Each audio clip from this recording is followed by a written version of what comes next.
Welcome back to the Dispatches debate. We're exploring tensions between Muslims and free speech. In a speech last month, the Pope quoted from a medieval theologian using these provocative words. "Show me just what Muhammad brought that was new, and there you will find things only evil and inhuman, such as his command to spread by the sword the faith he preached." Well, the result was another round of furious protests in many countries, including Britain. Our next guest is Taji Mustafa. He is a London-based representative of the Islamic group Hizb ut-Tahrir, which loudly condemned the Pope for what he said. Hizb ut-Tahrir is a controversial group within the Muslim community, and the government has threatened in the past to ban it. Imran Khan, your questions. You'd agree, Mr. Mustafa, like I think all people here, that the Pope is a very influential individual. Absolutely. He's a world statesman whose every word carries significance. Now, in terms of his comments, I have no problem with debates, with dialogue, with engaging with people. But why did he have to choose and hide behind the words of a 14th century emperor, describing Islam, as was just introduced by Jon Snow, in a provocative manner, saying that Islam brought nothing but evil and inhuman things? So firstly, that was the insult which caused such a furore, and I think rightly so in my opinion, and led to a lot of very peaceful demonstrations across the world. But it came in a context. This is a world where Bush is talking about Islamofascist. Blair is talking about aspects of Islam being an evil ideology in their war on terror rhetoric. And in that frame came the Pope talking about Islam being evil. And so it's very easy to understand how these incendiary comments blew out. And so this added fuel to the war on terror propaganda, leaving Bush and Blair to carry on with their murderous wars, killing 500,000 people. And the world focuses on Jack Straw's comments, these ridiculous comments about that the Pope made, his insulting comments, rather than the real crimes which are being committed in our day and age. So had those comments been made, in a different context, would there have been the same sort of objection? Muslims have no problem with dialogue. My organization globally distributed a challenge, a leaflet, an open challenge to the Pope. You want to discuss the substantive issues, Islam and violence? Let's look at Christianity and violence. You're from the papacy, which has a very bloody history, may I say, in terms of the Crusades. Let us sit down.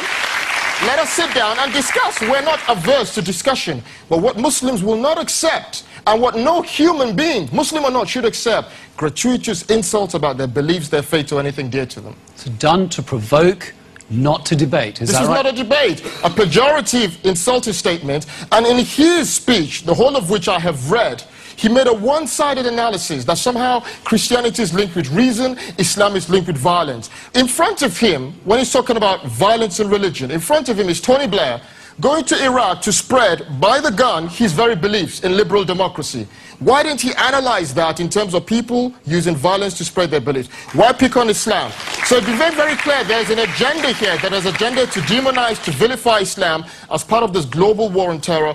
And Muslims will not accept this vilification, and I think other people should be aware to it as well. One last question, because we've heard that there's no such thing as Islamophobia, that it doesn't exist. It's made up and people hide behind it in order to accuse people of racism and to stop freedom of speech.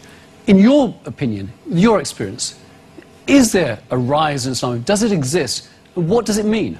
Well, let's look at the last 2 weeks. Jack Straw's comments. John Reed followed in. You know, Muslim parents, you're very naughty the way you're raising your kids. It's a threat. Ruth Kelly, Muslim schools preach extremism. We've then had on the back of that, Muslim women being attacked. In Jack Straw's constituency, she was surrounded and told, take that thing off. Jack said so.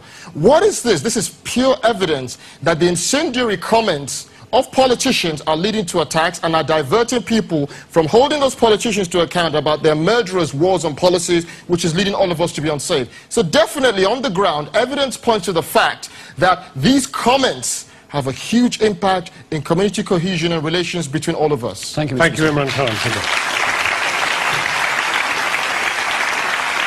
Canon Malik, your questions. Haven't we become too touchy-feely about everything? The Pope makes, in an offhand way, quotes some medieval emperor in a speech he makes, not about Islam, but about the relationship between science and religion, and everybody jumps on it. Doesn't it show that people are just waiting to get offended? The Pope's comments were largely about Islam. And Mr. Malik, would it be okay to start with? I'm sorry, you haven't read the speech. If you think I have read the speech. You haven't read the speech if you think it was largely about Islam. He spoke about reason. The speech was about the relationship between religion and science. And why did he single out Islam for criticism? There was an offhand remark he made about the question of Islam, quoting a medieval emperor. The point I'm making is that people are waiting to get offended by those kinds of issues. Will you be offended if I insult your mom? Of course you'd be. As a reasonable, rational human being, I'd expect you to have things which upset you. And any of us here, does that give me the right to insult your mom gratuitously? Of course not. I'm a decent person.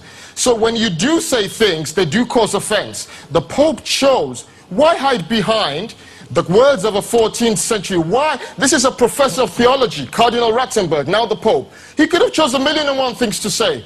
Why in this climate, war and terror, demonization of Muslims across Europe, in that you, Mr. Pope, it's highly irresponsible to come with such quotes. And surely he of all people should know better.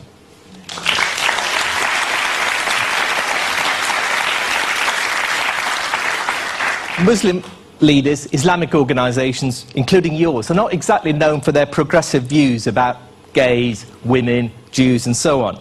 Isn't the spectacle of you accusing the Pope of backward views a bit like Donald Trump accusing Bill Gates of having too much money? That's a ridiculous contrast. If I may say so, that's a ridiculous contrast. The reality is what? People have a right, when they are offended, to say so. Don't you ever get offended? Do you expect 20 million? Absolutely. How do you expect and I would say relations? so. But the point is that I also accept the right of anybody to offend me. What you're demanding the freedom to insult. Let's be very, very clear. In this debate, which is not about freedom of speech, you are demanding the freedom to insult. In no civilized society... I am happy for people to insult me. In no civilized society... I think people should have the right to insult me. That is the most uncivilized thing. In no civilized society should people accept the right to insult others. Jews should not be insulted. Christians should not be insulted. And me as a Muslim or anybody else should not have to live in a society where my beliefs are insulted. Will that lead to harmony? Will that not lead to tensions? So it's very irrational, illogical and nonsensical to say it's okay to go around insulting one another. Taji Mustafa, thank you very much. Thank you.